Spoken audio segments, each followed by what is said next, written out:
let me just kind of paint a picture of what happens with these relationships. So when we are little, all that we are is the presence of love.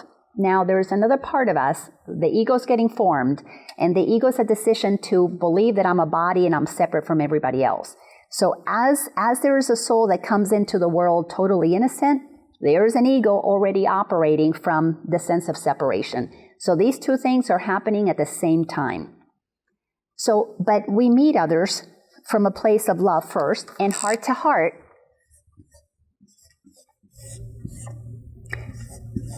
we connect and we meet from a place of love. But as little children, from a very young age, we begin to hold on, suppress our voice. And when we begin to suppress our voice, well, we're holding on to our stories. These stories are literally not only thoughts in our head, so we think them, those are beliefs in our head, but they become density that we hold in our body. So we may hold it in our leg, where your leg is really tight all the time, or you have a bad knee, or you get an illness, your liver's not working, we're holding anger. So all of the emotions that are not expressed because there's a thought, an egoic thought to keep it down so that they don't know, don't let them see you sweat, don't let them see your fears. So those are stored in our body.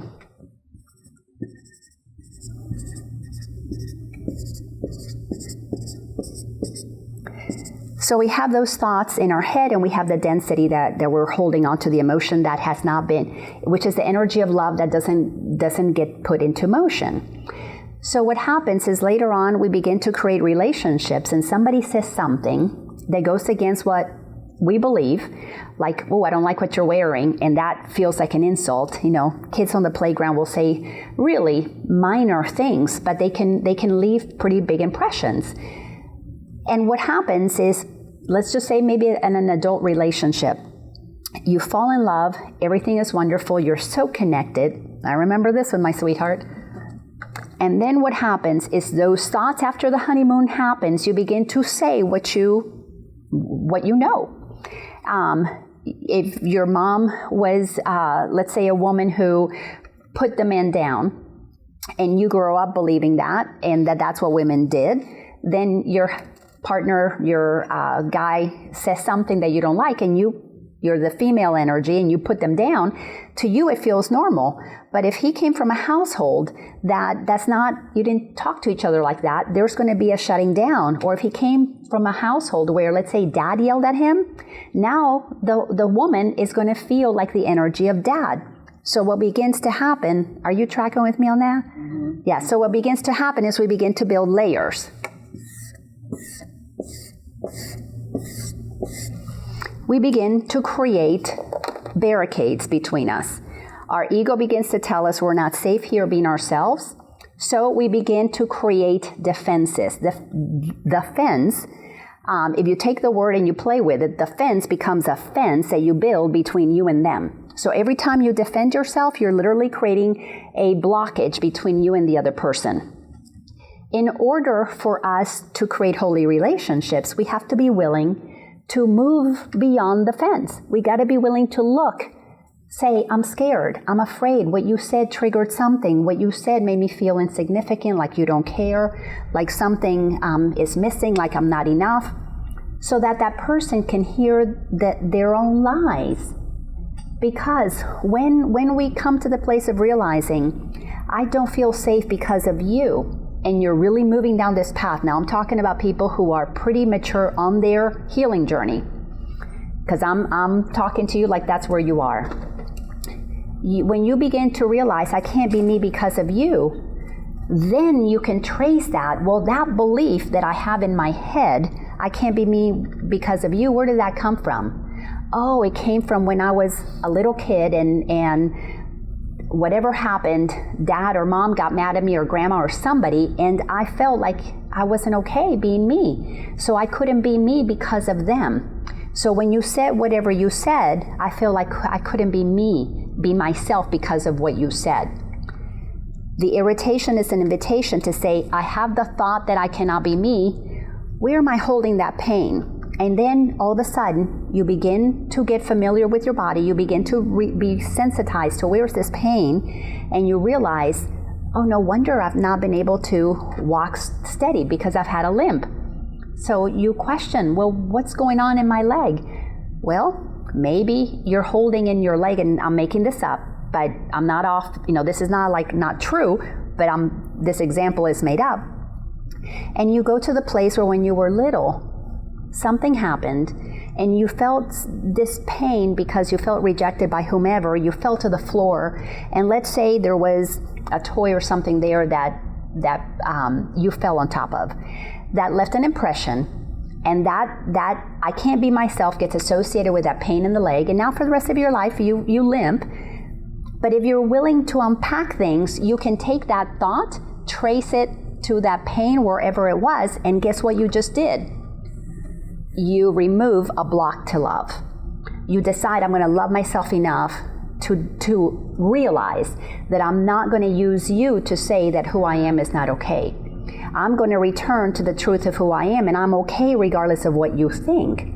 And now this person gets to see, well, why did I put you down? Oh, I put you down because when my mom put dad down, it seemed like that's how she was in control.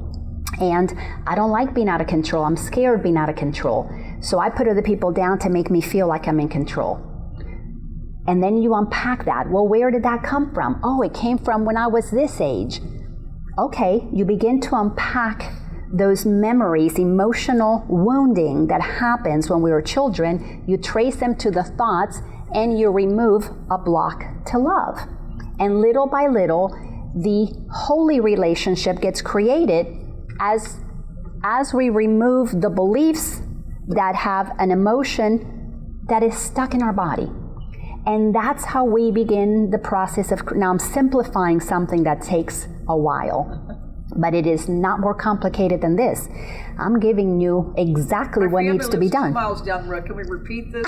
Can we take this? 2 miles down. 2 miles down the road, yes.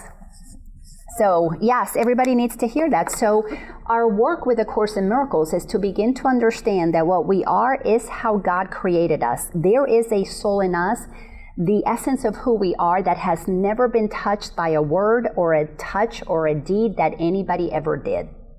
We are not familiar with that because we operate from our egoic belief system, which is nothing more than our way of protecting ourselves from feeling the discomfort of believing that I'm not as God created me. So we create this mechanism of perceptions, and then we project out onto other people. You have the love that I'm looking for because I don't think I have it. Because when I was little, nobody liked me, or I was rejected, I was abandoned, I was molested, I was beaten up, and it did not feel like love. So what feels like love is you paying attention to me. And this is the process that we have to go through. We have to let those irritations invite us in to see our ego's motivation.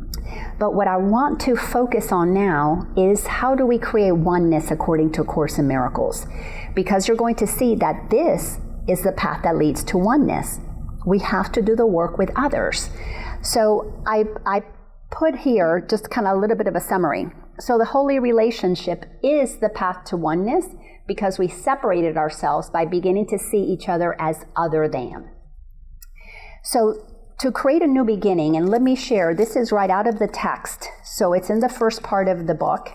And the text, or in the text, I am going to be reading, and don't try to follow me because I'm going to be reading a bunch of different pieces from here. But I will let you know that I am using the last 2 chapters in the text, chapter 30 and chapter 31, to kind of give you, in this short period of time that we have together, kind of condense those 2 chapters and take you to the essence of oneness. So basically in chapter 30, the title is The New Beginning. The new beginning is I am moving out of hell and going back to heaven. That's what the new beginning is. I've recognized that to live in fear is not fun, and God said that I'm created for happiness. So for me to be happy, I'm going to be feeling fun and joy. That is the commandment. God created us for love, for joy, for experiencing each other as love, which means it's going to always be a party. It's supposed to be fun. Life is supposed to be fun and easy, but we have descended into hell because we have stopped believing what we are. And that is what has activated these fears. So to create a new beginning, and as Eckhart Tolle called it, a new earth, we have to start with one thing, and that's willingness. We have to have, at least the Course says, a little willingness to begin to see things differently. To, instead of defending why you hurt me, to be willing to look at, if God created me as itself, how can I hurt? If God is eternal and I'm eternal and I have an eternal soul, how can there be hurt there? So there has to be a willingness to begin to question what it is that I'm thinking. Because again, the Course is a course in mind training. So I'm speaking to you as somebody who is committed to studying the Course in Miracles, and you're choosing between love and fear. If you're feeling fear, there has to be a willingness to return to love. After you have that willingness, then there's the rules for decision.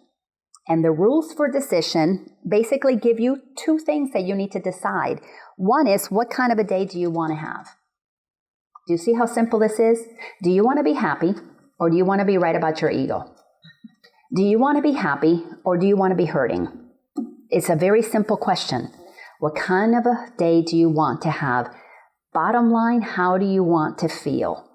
If you want to feel good, that is a sustainable good, you cannot go around with judgments. Judgments blocks love. Judgment puts out there something you don't want to see that it isn't here. Judgment is a projection. So you got to decide, what kind of a day do I want to have? Bottom line, how do you want to feel? The next decision is that you're going to make no decisions by yourself ever again. Because when you think by yourself, you think with your ego self, your lower S self. You're thinking with your lower mind, and it's always going to be fear-based. So you're going to make a decision. If I'm thinking with my ego, I am always going to be judging, because I'm going to see out there what the ego doesn't want me to see is in here. I'm going to project power out there so that I don't accept that it is in here. So I can say, look what you made me do, which puts the power on other people. And for me to listen to another voice, I've got to give up judgment, because when I judge, I cannot hear. Judge is noise in the head. And to hear the voice of God, you have to be in stillness. In stillness, God speaks. So see how simple this is? How do you want to feel? Which voice am I going to listen to? I'm going to repeat it again. It's so simple, it's hard to understand. How do I want to feel? I want to feel good. Well, then I have to listen to the voice that makes me feel good. Which means no judging. I am going to leave everybody out there to God. I am going to stop being the judge of the world, think that I know better, which is what the ego loves to think. And I'm going to come inside and be humble enough to listen to the voice that's going to return me to the truth of who I am. Which means I got to give up being right about things. But my purpose is to be happy according to God. So we are actually returning to the place where we're going to find sustainable happiness. People like to say, but I feel happy when I'm right. Well, the ego does say that it feels happy when it is right, but it's a temporary righteousness. It gives you a spike, and you feel happy that you're right for a little while. And then you have to clean up the mess of your righteousness. Because after you get that hit, like an addiction, you get that hit and you go up, then you got to clean up the mess and you're going to go down. You're going to feel guilt, you're going to feel shame, you're going to feel bad, you're going to destroy relationships for being a momentary righteousness that gives you pleasure. Then you're going to come on down and feel the pain. So we have to make that decision to stop being the judge. So if you think with the ego and not the Holy Spirit, recognize that you don't like how you feel. Because when you think with the ego, you're always going to feel uneasy, tight and tense. You're going to be afraid. Ego is always about who's going to get something from me. It's always on the alert, high alert, expecting an attack. Or it's going to attack somebody. So when we're operating from the ego, we're always tight and tense. We're dense. But we have become so used to that we don't even realize how tense our bodies are. We don't even realize the amount of suffering that is going on inside of us until we start the practice of meditation. And then you begin to hear all that craziness in your mind. You begin to hear that self-loathing, that righteousness, that judgmentalness that goes on in the mind. And that's when you begin to realize, oh my gosh, I thought I was happy, but what I really was scared. So if you're going to listen with the ego, you're going to become familiar with that feeling of unease. So you go back to how do you want this day to go? How do you want to feel? If you want to feel peace, then you have to listen to the voice of the Holy Spirit. So once you recognize that you don't like how you feel with the ego, then you state, I sure hope I have been wrong. Because we're going to have to begin to get comfortable with being wrong about the thinking of the ego. I feel tight and tense. Oh, I have been wrong about what I've been thinking. It's okay. In this moment that I reacted, yes, I must have been wrong. I sure hope that means that I have been wrong, because now there's correction possible. Why? Because there's a willingness now to look at things differently and make another decision. Simple. Feel good, you're listening with Holy Spirit. Feel bad, tight and tense, you're listening with the ego. Don't like how you feel, be willing to make another decision and look at it differently. Do you see how simple these steps are? This is what is so beautiful about the Course. It really is so simple after you understand it. All right. So once you accept that your thinking is wrong, because you're thinking with the ego and it is hurting your relationships, it is hurting your relationship with yourself, by the way. The first relationship that we're getting straight is with ourselves. We have to decide that we are worthy enough to come inside and clean up what is not true.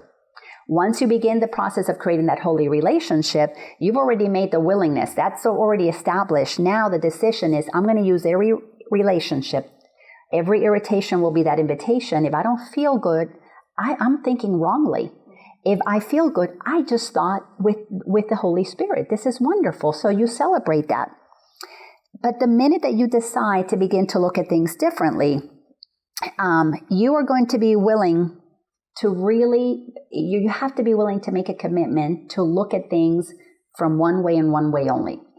When we begin the process of self-awareness, we are going to be in hell. That's where the journey begins. The return to love starts in hell. Because you are looking at the old way of thinking with the ego and you're beginning to realize that there's a new way of thinking with the Holy Spirit. You begin to understand what unconditional love is, and you begin to see that all the love that we ever did before was conditional. We will go through that very uncomfortable process of realizing that every relationship that didn't work out is because conditional love was at work.